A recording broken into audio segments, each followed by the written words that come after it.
Sebentar.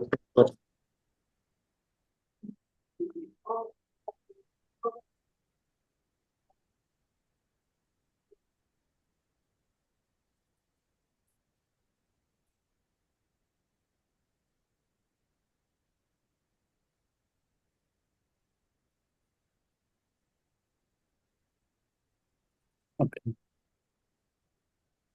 Eh, Assalamualaikum warahmatullahi wabarakatuh. Selamat pagi semua. Perkenalkan, saya Pagi. Abdillah.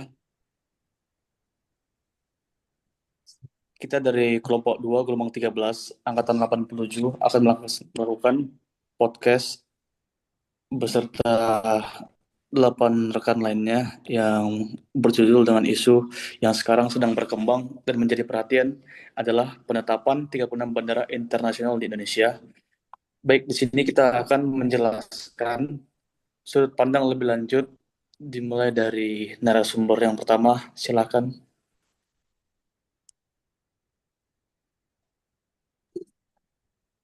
Baik, kita melihat bahwa penetapan 36 bandara internasional di Indonesia dari segi siapa pihak yang terdampak ya, teman-teman. Jadi penetapan ini tentunya memberikan dampak yang sangat besar, khususnya di masyarakat lokal di area penetapan bandara, yang mana dari penetapan ini kita bisa melihat dampak positifnya bahwa nanti akses masyarakat untuk penerbangan luar negeri itu tentunya lebih mudah, kemudian peluang kerja serta ekonomi daerah itu bisa tumbuh. Namun tentu di sisi lain ada dampak negatif bagi masyarakat, yang mana ini masyarakat di sekitar itu bisa terbebani jika infrastruktur itu tidak siap, dan ini juga akan berlanjut jika semisal ada status bandara itu akan dicabut.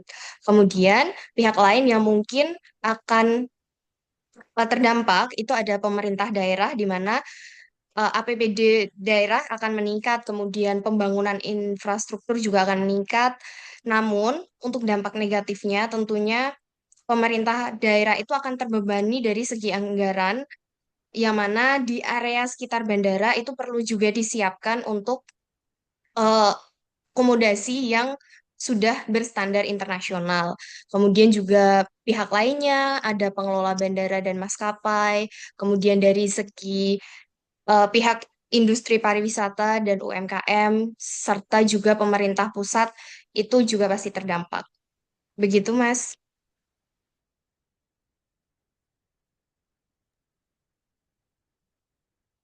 Baik, terima kasih untuk Arvita. Setelah itu boleh dilanjutkan oleh narasumber selanjutnya.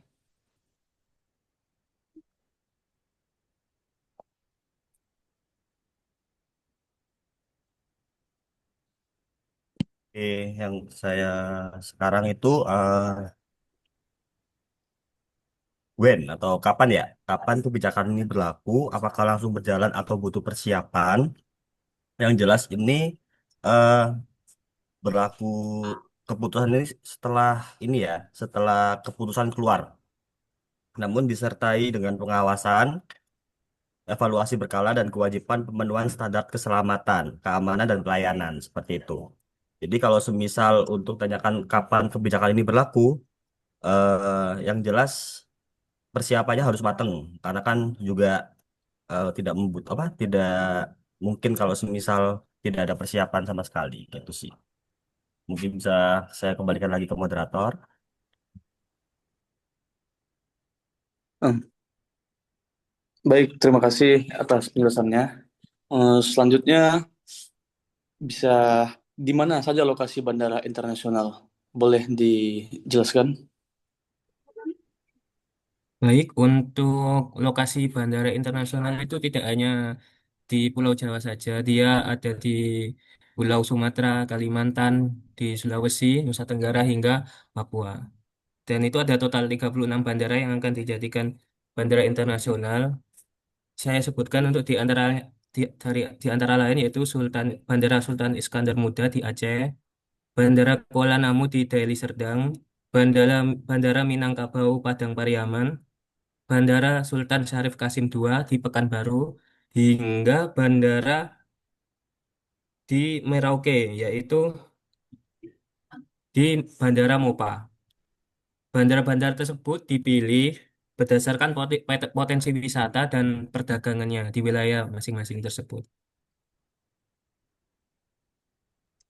Baik, terima kasih untuk Pak PB. Begitu ada beberapa banyak bandara di Indonesia nih. Selanjutnya saya akan menanyakan tentang mengapa perlu ada penetapan ini. Kenapa pemerintah merasa perlu menetapkan 36 bandara internasional ini? Boleh jelaskan? Oke, mungkin penjelasan akan lebih agak panjang dari saya karena memang saya dari Setjen Perhubungan Udara yang memang terlibat juga dalam penetapan keputusan bandara internasional ini. Mungkin sebagaimana teman-teman mengetahui dari kondisi yang terjadi saat ini, Indonesia itu sendiri adalah negara kepulauan dan kita memiliki alam yang sangat beragam, memiliki lautan yang cukup luas karena memang kita negara kepulauan itu sendiri, dan kita juga memang memiliki potensi wisata yang begitu besar, baik secara budaya maupun kekayaan alam yang ada di dalamnya. Dan itulah kenapa menjadi salah satu alasan penetapan Bandara Udara Internasional ini menjadi penting juga. Mungkin jika kita perbandingan dengan negara-negara lain, itu jika kita bandingkan dengan Amerika Serikat, dan total bandara udara internasional di Amerika Serikat itu sendiri ada 18. Mengapa Indonesia sampai dua kali lipat lebih banyak daripada Amerika? Memang ya karena cakupan kita itu sendiri yang memang negara kepulauan dan kebutuhan kita sendiri juga memang perlu diakomodir juga. Makanya dari itu pemerintah Indonesia, Pak Presiden Prabowo saat melakukan rapat terbatas mengarahkan kepada Bapak Menteri Perhubungan untuk melakukan penetapan bandara internasional secara lebih banyak lagi. Dikarenakan sebelumnya di tahun 2024 penetapan bandar udara internasional ini sebelumnya pernah dilakukan pencabutan dari yang sebelumnya 34, kemudian disesuaikan menjadi 17 melalui KM 41 tahun 2024. Namun ketika pemerintahan baru Pak Prabowo memimpin, Pak Prabowo melihat bahwasanya potensi Indonesia ini bisa dijadikan lebih maju lagi. Ya mungkin teman-teman lihat ketika kita berpikir untuk berlibur ke luar negeri, sebagai teman-teman sendiri mungkin tidak ingin yang jauh-jauh, mungkin nggak usah jauh-jauh kita ke Inggris, nggak usah jauh-jauh kita ke Jerman, atau mungkin kita ke Amerika, tapi kita akan melakukan wisata terdekat juga ke negara tetangga kita, mungkin Singapura, Malaysia, Thailand, dan Vietnam. Hal itulah yang menjadi dasar mengapa Pak Presiden Prabowo menetapkan dan ingin menetapkan bandara udara internasional Indonesia lebih banyak lagi, dikarenakan memang Indonesia ini masih kalah saing secara turisme turisme internasional. Kita jauh banget kalah saing dengan negara-negara tetangga kita gitu. Padahal potensi kita banyak banget. Dan mungkin teman-teman juga tahu juga belakangan yang lagi viral di sosial media itu sendiri ada tentang Gunung Kinabalu ya, yang ada di Malaysia. Tapi kita lihat sendiri Indonesia itu memiliki banyak gunung-gunung tinggi, gunung-gunung yang begitu indah juga di Indonesia, dan juga lautan, mungkin Banda Neira, lalu juga Raja Ampat, dan itu koneksinya masih terbatas banget. Untuk turis asing, bahkan gak usah turis asing, kita aja untuk bisa akses ke sana pun nggak secara direct gitu. Bagaimana wisatawan asing ingin datang ke kita dan bisa mendatangkan kekayaan bagi negara kita itu sendiri. Dan yang terutama adalah pembukaan lapangan pekerjaan besar, lapangan pekerjaan yang lebih masif lagi. Dikarenakan harapannya dengan penetapan bandara internasional ini itu dapat mendorong sektor-sektor lainnya juga dapat bertumbuh, baik sosial, ekonomi, budaya. Itu yang menjadi dasar dan landasan kenapa pemerintah Indonesia menetapkan KM 37 tahun 2005 ini, agar masyarakat Indonesia dan masyarakat asing juga pun bisa lebih datang ke Indonesia. Harapannya masyarakat asing yang datang ke Indonesia ya, bukan justru dari kitanya yang pergi ke luar negeri gitu. Dikarenakan kalau kita pergi ke luar negeri ya memang itu memudahkan akses kita, tapi harapannya ini adalah meningkatkan wisatawan asing untuk datang ke Indonesia, meskipun balik lagi ini tanggung jawab kita bersama, tanggung jawab besar gak cuma ada di pemerintah pusat aja, tapi juga dari teman-teman kita di Pemda juga. Karena bagaimana kita menetapkan bandara internasional kalau kualitas daerah itu sendiri yang memang masih belum memenuhi standar atau level internasional juga. Dan harapannya melalui keputusan ini itu dapat memberikan manfaat secara besar bagi masyarakat Indonesia secara keseluruhan. Mungkin itu dari saya, Mas. Baik, terima kasih Mas Jonathan Andreas. Mungkin sudah dijelaskan lebih spesifik, kita memiliki potensi lebih besar seperti negara lain, dan bandara dilihat dari kualitasnya untuk membangun bandara internasional. Baik, selanjutnya hmm, ada pertanyaan bagaimana implementasinya? Apakah bandara langsung siap melayani rute internasional? Mungkin boleh jelaskan oleh narasumber hanya. Baik, menurut saya bagaimana implementasinya, saya rasa mungkin belum bisa langsung seluruh daerah di Indonesia untuk mengakomodir menjadi bandara internasional karena banyaknya juga apa namanya ada belum ada permintaan pasar mungkin ya karena maskapai asing taunya hanya daerah strategis seperti Jakarta dan Bali, juga keterbatasan dari SDM untuk mencari CIQ di daerah tersebut. Tugasnya bisa diakali dengan bagaimana kita promosi di daerah tersebut agar maskapai dari luar negeri tertarik untuk masuk di bandara tersebut, dan akan dibuat evaluasi selama setiap 2 tahun. Artinya ketika bandara itu sepi, kemungkinan pun bisa ditutup lagi. Menurut saya seperti itu.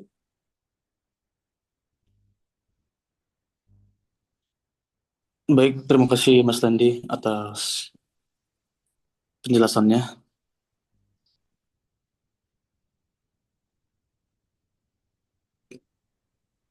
Kita akan bahas isu dan aksesibilitas dan konektivitas. Boleh dijelaskan? Baik, Assalamualaikum warahmatullahi wabarakatuh. Selamat pagi. Eh, mungkin dari saya terkait penetapan 36 bandara internasional, isu dan elektabilitasnya, yang pertama terjadinya ketimpangan aksesibilitas wilayah. Saya memandang bahwa aksesibilitas di wilayah terpencil atau pulau-pulau kecil dan perbatasan tidak hanya mengandalkan moda udara. Oleh karena itu, sinergi antara moda udara dan moda laut harus terbangun, terutama dengan adanya pelabuhan pengumpul dan pelabuhan pengumpan regional. Itu harus diperkuat untuk mendukung konektivitas antara armada, Mas.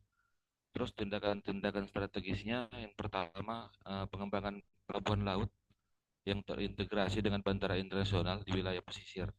Terus yang kedua ada optimalisasi program tol laut dan jembatan udara sebagai bagian dari konektivitas nasional.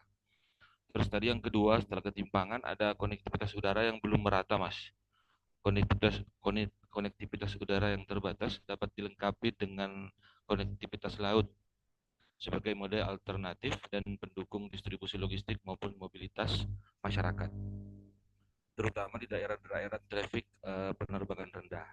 Jadi kalau tindakan strategisnya dari saya, mungkin yang pertama kita dapat menyediakan layanan kapal perintis dan kapal penumpang reguler yang menghubungkan wilayah hinterland dengan kota-kota yang memiliki bandara internasional. Kemudian yang kedua, mendorong hubungan logistik laut dekat dengan bandara untuk efisiensi distribusi barang. Kemudian yang ketiga, setelah konektivitas tadi, ada ketergantungan pada Jawa sebagai pusat konektivitas.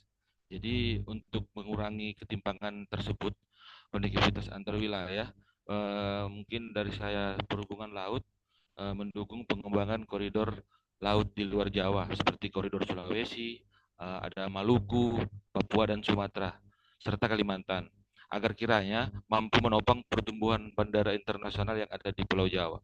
Untuk tindakan strategisnya sendiri, yang pertama ada modernisasi pelabuhan non Jawa dan peningkatan kapasitas terminal peti kemas, Mas. Kemudian bisa juga adanya sinkronisasi terkait rencana trayek pelayanan dengan rencana rute penerbangan internasional. Kemudian lanjut yang keempat, setelah ketergantungan pada Jawa tadi, ada tantangan konektivitas darat dan dari bandara. Di sini peran laut sangat penting dalam mendukung aksesibilitas ke bandara yang berada di wilayah kepulauan atau pesisir. Di banyak daerah, akses utama menuju bandara internasional bisa jadi bukan hanya jalan darat, Mas. Ada juga melainkan jalur laut. Tindakan strategisnya di sini mungkin pembangunan dermaga-dermaga, penyeberangan atau pelabuhan kecil di sekitar kawasan bandara. Terus yang kedua, integrasi transportasi laut dan udara dalam perencanaan kawasan strategis nasional. Yang kelima, mungkin di sini peran strategis bandara dalam konektivitas geopolitik dan pertahanan, Mas. Sebagaimana bandara, pelabuhan laut juga memiliki peran strategis dalam pertahanan negara. Oleh karena itu, integrasi sistem transportasi udara, laut menjadi kunci dalam mendukung logistik militer, eh, penyaluran bantuan kemanusiaan, dan mungkin respons bencana, Mas. Tindakan strategisnya sendiri, yang pertama menyiapkan pelabuhan laut sebagai backup logistik dalam skenario darurat nasional. Yang kedua, penguatan sinergi dengan TNI Angkatan Laut, Basarnas, dan BNPB dalam membangun sistem tanggap darurat bencana. Kesimpulannya di sini, penetapan 36 bandara internasional harus dilihat sebagai bagian dari sistem transportasi multimoda nasional. Konektivitas udara tidak bisa berdiri sendiri, tetapi harus diperkuat dengan transportasi laut, terutama untuk wilayah kepulauan terkecil. Sinergi antara bandara dan pelabuhan, antara transportasi udara dan laut menjadi kunci untuk memastikan pemerataan akses, pertumbuhan ekonomi wilayah, serta ketahanan nasional secara menyeluruh. Mungkin itu jawaban dari saya, Mas. Terima kasih, saya kembalikan ke moderator. Baik, terima kasih Mas Muhammad Asep. Terima kasih atas penjelasannya. Setelah itu kita akan membahas tentang apa tantangan dan hambatan penetapan ini bisa terjadi. Boleh dijelaskan? Baik, terima kasih. Dengan adanya penetapan 36 bandara ini tentunya memiliki beberapa tantangan dan hambatan seperti kesiapan infrastruktur. Bandara mungkin beberapa belum memiliki fasilitas lengkap untuk disebut sebagai bandara internasional, seperti terminal kedatangannya, karantina, dan imigrasi. Yang kedua, biaya operasional. Biaya operasional yang belum mendukung seperti biaya pembangunan, peningkatan fasilitas, navigasi udara, karena apabila permintaan trafiknya rendah, otomatis tidak bisa menutup biaya operasional. Yang ketiga, adalah promosi. Untuk menarik penerbangan internasional, perlu adanya promosi yang menarik dan gencar agar wisatawan asing dapat mengetahui dan memilih rute bandara tersebut. Karena tanpa adanya promosi, bandara mungkin hanya dimanfaatkan oleh warga negara Indonesia aja yang akan keluar negeri. Yang selanjutnya, kondisi geografis. Banyak daerah terpencil yang memiliki destinasi menarik yang infrastrukturnya kurang, seperti akses jalannya yang kurang baik, akomodasi dan layanan publiknya yang belum memadai. Mungkin dari saya cukup, Mas. Saya kembalikan ke moderatornya. Terima kasih. Terima kasih Mbak Nurul Aulia. Jawaban yang menarik ya. Selanjutnya, di sini kita akan apa sih antisipasi dan penanganan? Bagaimana antisipasi dan penanganannya agar program ini tidak berhenti ataupun tetap berjalan? Baik, untuk antisipasi dan penanganan di penetapan 36 bandara internasional ini, yang pertama mungkin eh, kalau dari sisi perencanaan itu yang pertama harus eh, dipikirkan secara matang dulu ya. Jadi eh, bagaimana kita harus apa namanya buat juga bagaimana penanganannya, kemudian antisipasinya seperti apa. Jangan sampai nanti ketika sudah ditetapkan bandara ini masih belum mampu untuk mencapai status internasional tersebut. Mungkin kalau dari aspek regulasi dan kebijakan itu yang pertama adalah mungkin penanganan aturannya itu harus jelas dulu ya. Fungsi utamanya seperti apa, kemudian rutenya seperti apa, persyaratan teknis dan administrasinya dulu. Harus dikaji secara mendalam mungkin. Jadi tidak semua kan bandara di Indonesia ini memiliki kemampuan untuk bisa berstandar internasional. Kemudian dibutuhkan juga mungkin dari sisi penanganannya adalah kita juga butuh harmonisasi kebijakan antar kementerian atau lembaga yang terkait gitu. Jadi ke pemerintah daerah juga mungkin juga perlu karena di sisi ini apa bandara ini kan tidak hanya mencakup tentang perhubungan udara juga, tidak hanya mencakup Kementerian Perhubungan aja gitu. Jadi ada imigrasi, kemudian bea cukai, kemudian pemerintah daerah juga harmonisasi antar kebijakan antar kementerian atau lembaga ini sangat dibutuhkan untuk agar kebijakan tersebut bisa selaras gitu. Kemudian dari aspek infrastruktur eh, kita juga harus menyiapkan antisipasi terkait perencanaan pengembangan fasilitasnya seperti apa terminal penumpang, apron, kargo, serta mungkin keamanan juga gitu. Untuk keamanan seperti apa, kemudian transportasi lain yang menjadi penghubung ke bandara tersebut gitu itu kan juga penting seperti mungkin kereta feeder, eh, bagaimana aksesnya kepada terminal gitu ya, terminal terminal bis mungkin, kemudian kepada stasiun apakah sudah ada aksesnya. Kemudian berbicara soal infrastruktur kalau di kereta ya, di kereta itu kan dibutuhkan seperti trase, dibutuhkan kajian terkait feasibility study juga. Itu kan nanti eh, prosesnya tidak singkat ya, jadi panjang. Hal-hal seperti itu harus pertama dipersiapkan terlebih dulu gitu kan. Sehingga nanti ketika ditetapkan bandara internasional tersebut itu tidak banyak PR gitu. Jadi bukan bukan langsung ditetapkan tapi belum siap. Jadi harus disiapkan dulu baru mungkin bisa ditetapkan seperti itu. Kemudian dari aspek SDM juga ya mungkin dari aspek SDM tersebut kan kita juga harus mengantisipasi SDM-nya seperti apa, apakah sudah tersertifikasi secara internasional atau belum gitu. Terus kan agar untuk mendukung penerapan standar pelayanan bandara tersebut gitu.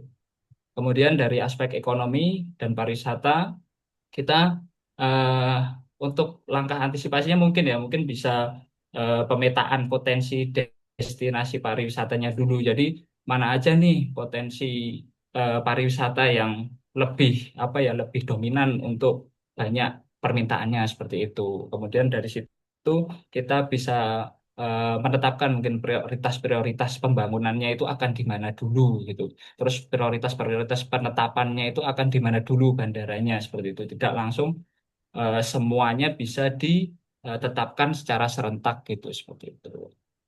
Kemudian eh, kita juga untuk aspek keamanan ya, mungkin dari aspek keamanan itu juga eh, SDM mungkin juga butuh untuk dilakukan sertifikasi terkait keamanan juga. Kemudian penguatan sistem keamanan penerbangan, termasuk mungkin pemeriksaan bagasinya seperti apa, pemeriksaan identitas, dan pengawasan area bandaranya.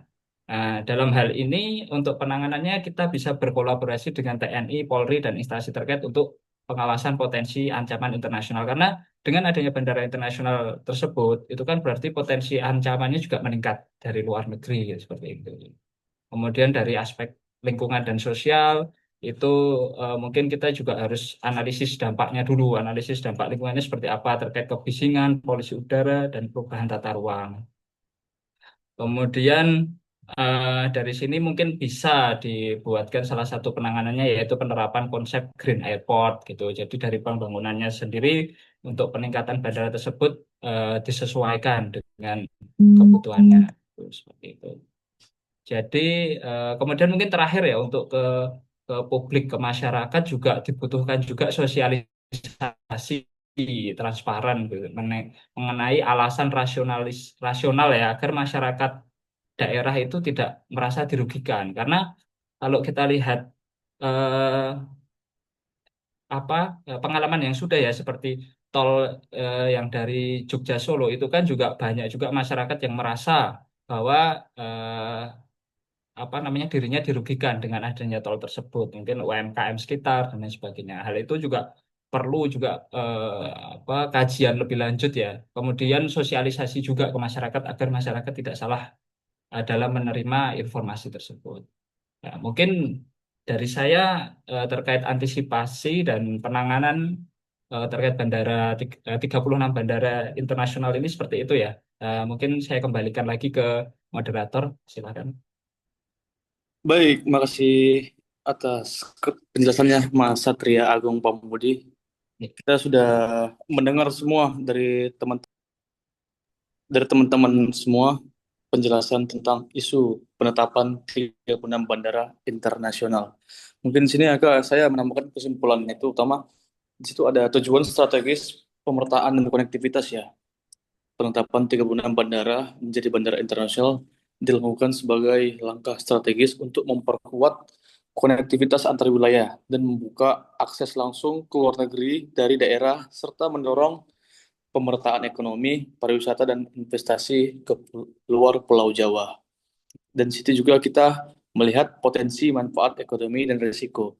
Adapun manfaatnya yaitu peningkatan mobilitas internasional seperti pengembangan pariwisata lokal, penciptaan peluang ekonomi daerah, dan penguatan posisi bandara sebagai agent of development. Dan adapun risiko atau tantangan itu kebutuhan investasi besar, fasilitas keamanan, dan risiko kelebihan kapasitas tantangan keamanan semakin banyak gerbang masuk, kemungkinan pesaing dari maskapai asing yang mengambil pasar domestik kita.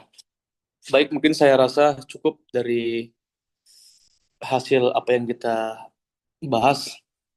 Mungkin dari kelompok dua, saya sebagai moderator mengucapkan terima kasih untuk teman-teman sekalian atas apa yang telah dikeluarkan dari pendapatnya masing-masing. Mungkin sekian dari kelompok dua.